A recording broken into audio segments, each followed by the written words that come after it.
Tonight, recovering from Hurricane Milton. This is home, and it's gone. Home is gone. Neighborhoods destroyed and millions without power. How Operation Blessing is helping families piece their lives back together. Plus, shockwaves ripple across Beirut. The latest in the Middle East as the war between Israel and Hezbollah escalates. And the race for the White House. Make sure you're registered to vote. Go vote. And don't go alone. Mike Huckabee's mission to get Christians to the polls on Election Day. All this and more tonight on Faith Nation.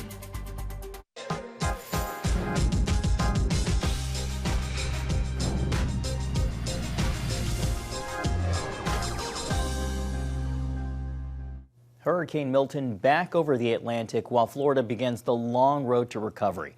Good evening from the studio of the CBN Washington News Bureau. I'm John Jessup. Well, as cleanup and rescue crews ramp up their efforts, remnants of the storm zone reveal the devastating extent of Hurricane Milton's deadly path.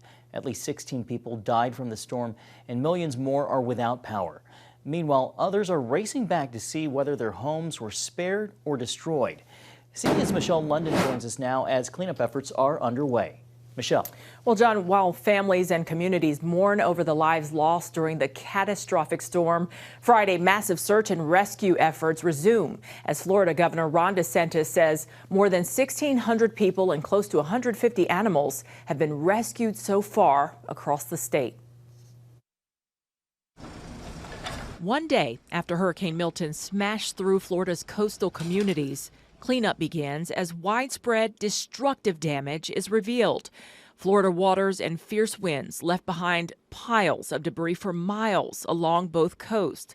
Crews working around the clock to clear the roads. And in about a 72-hour period, our state guys were able to do 2,200 truckloads of debris from Pinellas County barrier islands. And that's over 40,000 cubic yards of debris that was removed. Homes in Sanford, Florida were destroyed, in this case by a fallen oak tree on an apartment building. I think it's the worst, more damage than I've seen. As high floodwaters subside, more than 560 people and animals across Clearwater were rescued by boat. We know that life safety is the most important thing in those first few hours. Among those rescued, a 14-year-old boy found floating on a piece of fence, pulled to safety by Hillsborough County officers.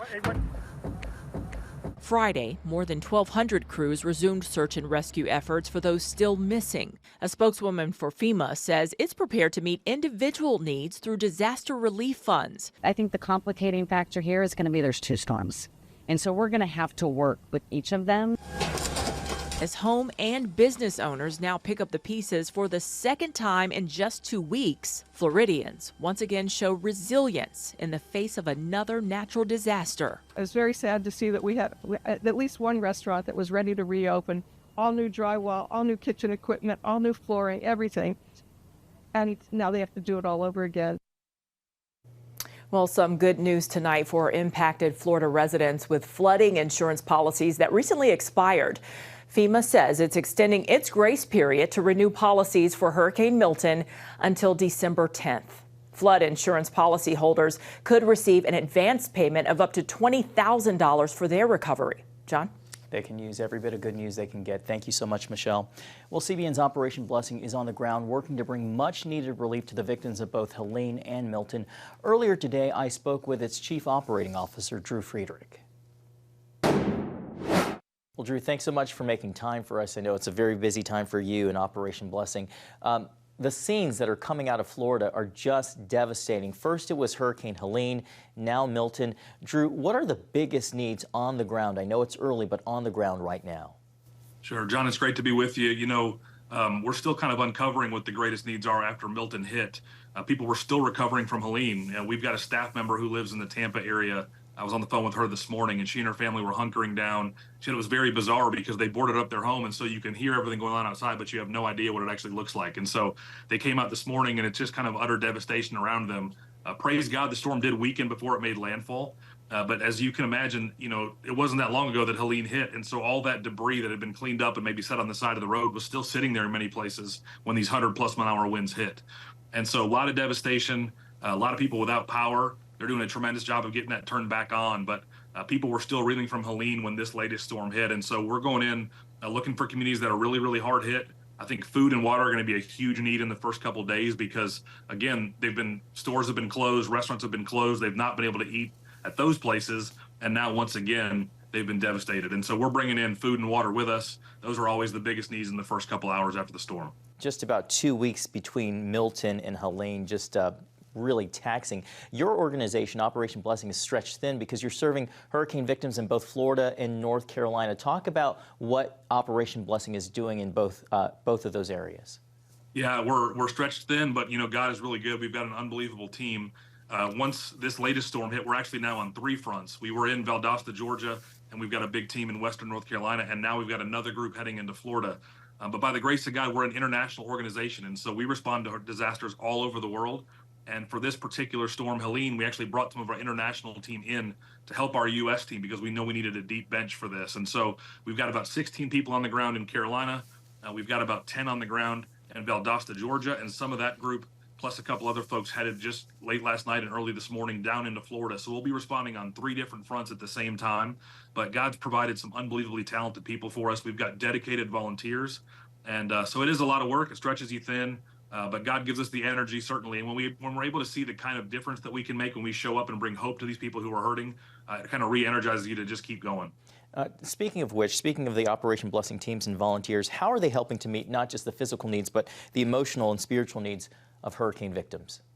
Yeah, when we meet people, oftentimes after these storms, they've lost everything. Their homes have been ripped away, or there's, a tree that's sitting in their living room that's come through the roof. And so the first response from them often is an emotional one. There's tears, and there's this sense of exhaustion and exasperation, but also a sense of relief knowing that someone's coming to help, because there's so much damage. Oftentimes these folks don't know if someone's going to actually come and help them. They know there may be people in the area, but they may not come to their home.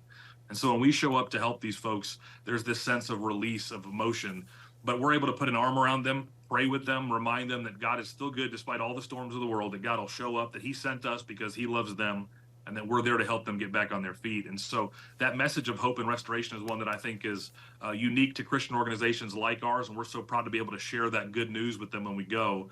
But it does remind them that it's okay, take a deep breath, kind of come back to neutral and understand that we're going to help you begin to rebuild, and that you can get your life back together after this. You just talked about putting your arms around the victims of the hurricane. For those who are watching and they feel moved, how can people come alongside and put their arms around Operation Blessing, its team and volunteers, as you reach out to serve the needs of those who've been impacted by these storms?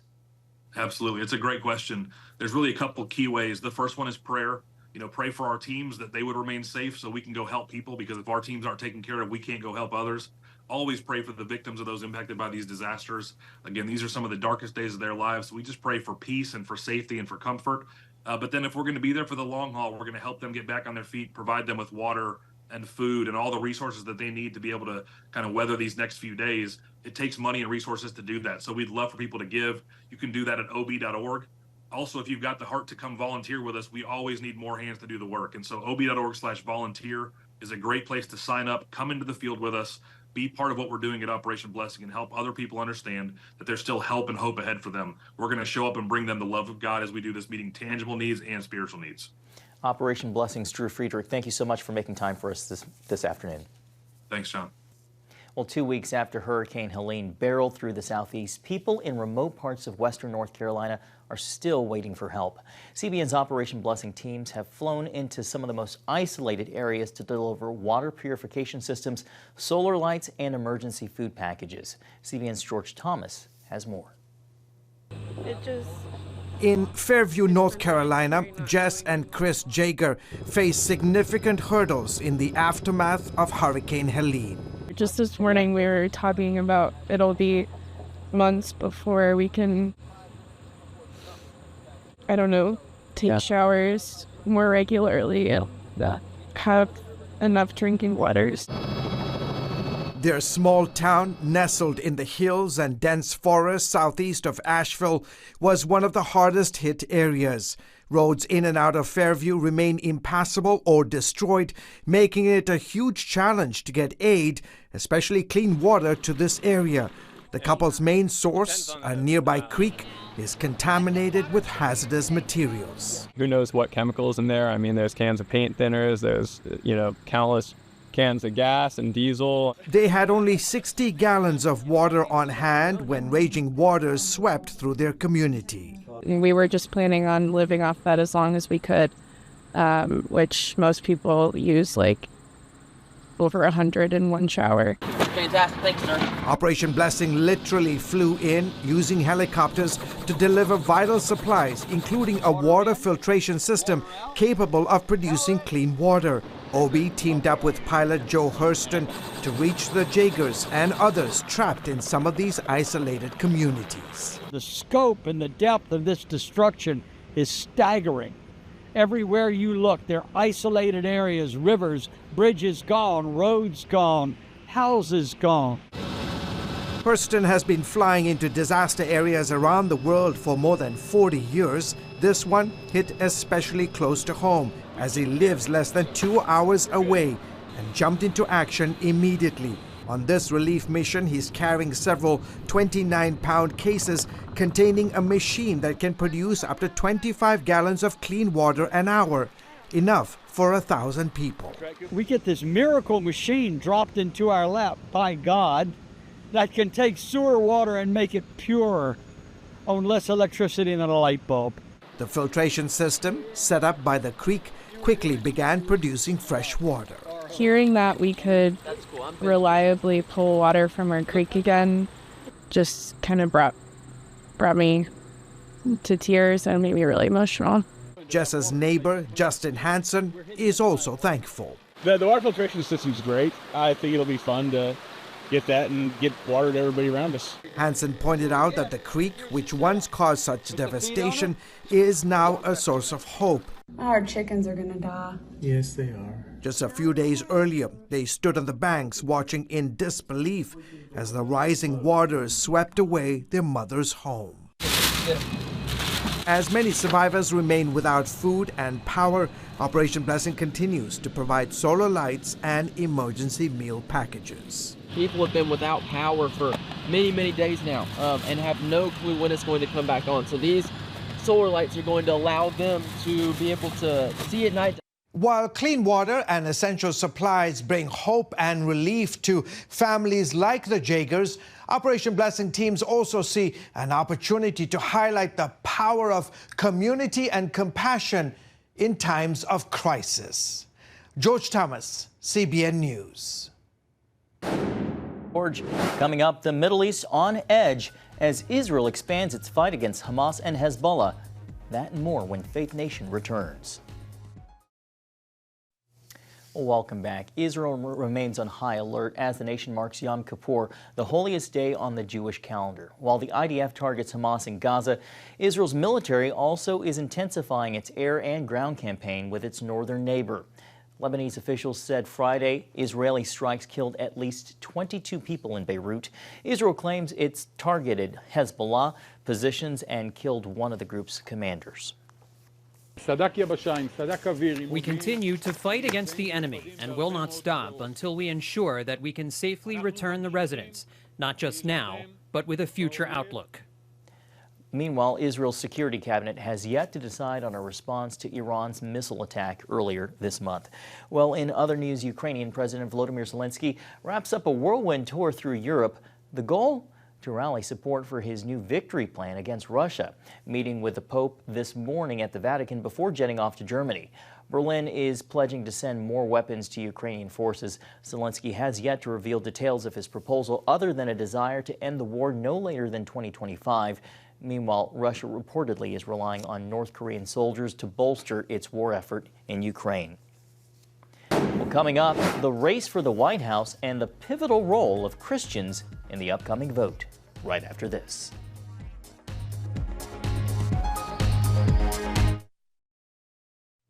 Welcome back. Donald Trump and Kamala Harris making a mad dash on the campaign trail in the final sprint to the election. Trump held a Colorado rally pushing claims that a Venezuelan gang has taken over the city of Aurora.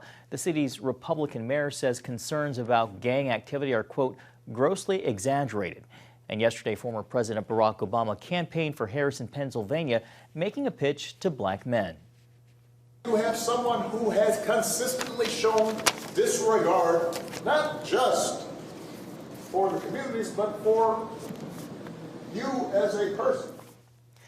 While polls show the battle for swing states is tied, the Wall Street Journal reports that Trump has an edge on key issues like the economy, inflation, and immigration. Well, recent statistics indicate many Christians actually plan to stay home on Election Day. Former Arkansas Governor Mike Huckabee calls that a big mistake while urging Christians to show up at the ballot box. CBN's Wendy Griffith recently caught up with him on the set of his popular talk show in Nashville.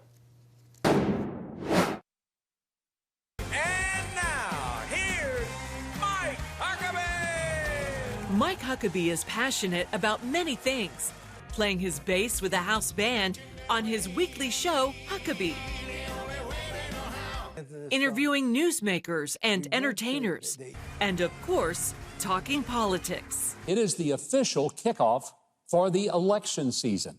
One part of that subject really bothers him, the fact that so many Christians don't vote. You know, Wendy, it's shocking when you think about that 40 million Christians sitting at home on a presidential election means that they would have completely changed the outcome, not just of that election, but of every election in America if they registered and then went to vote.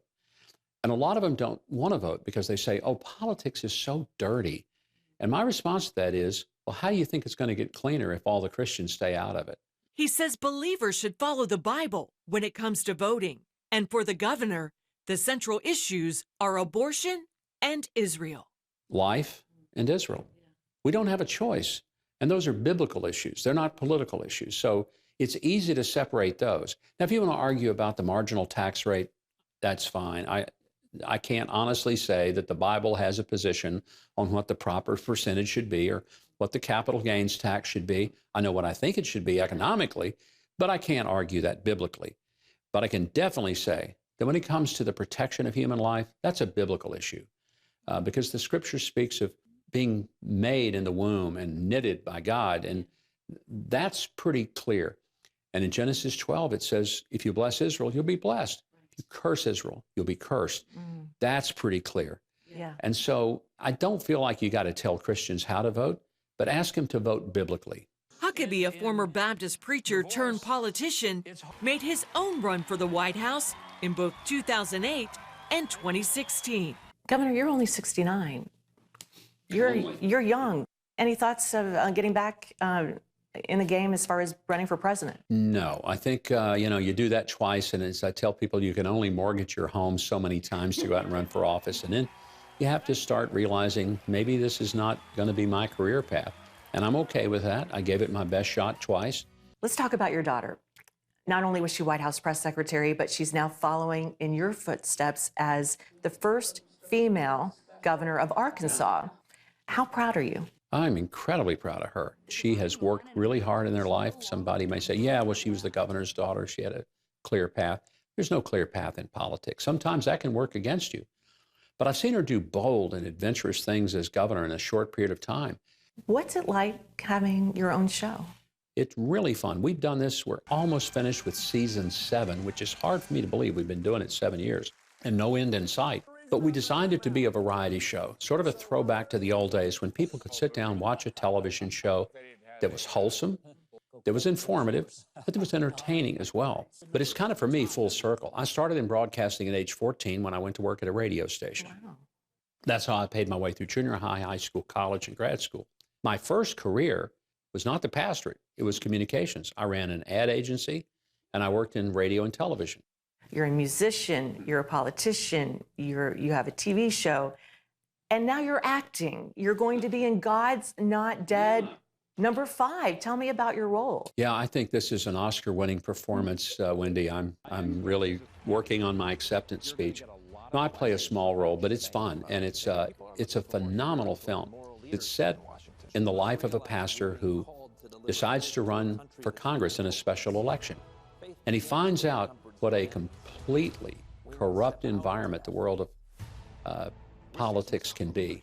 You pull back the curtain and let us see how the game is really played. So there's a value to that. But there's a powerful message for every Christian believer, and it's a wonderful story. Huckabee says his faith continues to guide him in everything he does. I've had people, Wendy, that would say, I guess it's really hard to be a Christian in politics. And I say, actually, it's much easier. And here's why. I don't have to wake up every day and figure out what I need to believe, because I know what I believe. And it may not be popular. It may not win me friends. It may even create some enemies. But I know where I stand. And the reason I do is because I stand on the Word of God. And I stand on the principles that God is real and that His Word, His direction is more important than anything else in my life. And for those worried about the upcoming election, Huckabee says, well, I would say don't worry. Philippians says don't worry about anything but pray about everything. So pray about it rather than worry about it. But then put that prayer to action. Make sure you're registered to vote. Go vote. And don't go alone. Take every friend, relative, person you work with, every neighbor that you know who has biblical values and get them to the polls. Explain to them why it's important. Don't be or allow people around you to be part of that 40 million of evangelical Christians in this country who don't even vote. Wendy Griffith, CBN News, Nashville. Great wide-ranging interview. Thank you, Wendy. Well, still ahead, a shelter dog to the rescue, reuniting a family after Hurricane Helene. Next on Faith Nation. Finally tonight, a rescue shelter dog returns the favor, helping save the life of an 11-year-old North Carolina boy. Jamie Parker was with his dog Tucker at his grandparents' home near Asheville when the house caved in from a mudslide triggered by Hurricane Helene. Jamie was buried under a 12-foot pile of rubble. His family thought he was gone for good, but Tucker's whining and barking above the pile helped to locate Jamie, the pooch refusing to leave his side until firefighters dug him out. The boy taken to the hospital and reunited with his family, ever so grateful for his rescue dog and now four-legged hero. And they say man's best friend, but for this young teen, a teenage boy's best friend too. Thank you so much for watching. We hope you have a great weekend and see you right back here next week.